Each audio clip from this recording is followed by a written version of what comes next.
突然の死。今から7、8年前の夏、私は都内のとある大学のオープンキャンパスに来ていた。以前から私は極度の冷え性で変温動物並みに体が冷えやすく、夏場に新幹線や飛行機に乗るときは、体温調節のために大体上着を持って行った。この日も最低限の準備はしていたつもりだった。電車で東京に行き、駅から5分ほど歩いた場所にその大学はあった。最近できたばかりのその大学は、すべての教室が一つのビルの中に入っているこじんまりした感じで、もちろん窓とかは安全上の理由で内側から開けることはできない。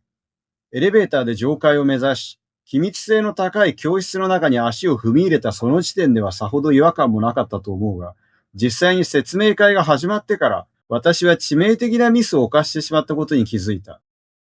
寒い。おそらくエアコンの設定温度は20度前後。その大学はベトナムなど日本以外の留学生も多く、みんな暑がりなので低めになっていたのでは、とか今更思ったりもするが、当時の私にとってそんなことはどうでもいい。寒すぎる。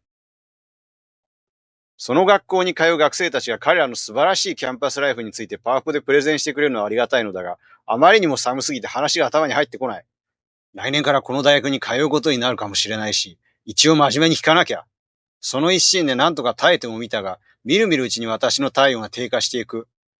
その後、できるだけ窓際にいて、トカゲよろしく日向ぼっこもしてみたが、そんなささやかな抵抗も虚しく、私の番が巡ってきた時には、まるで低体温症にでもなったように、体の震えが止まらなくなっていた。真夏の太陽の光が恋しい。というか、毎日このエアコンガンガンのビルの中で授業を受けることになったとして、果たして私は耐えられるのだろうか。なんかさっきから声が震えてますけど大丈夫ですか？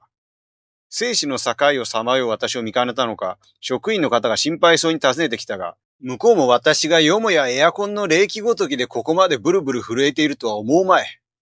完全にパニックになっていたせいで、説明するのも億劫でとっさに、大丈夫ですので、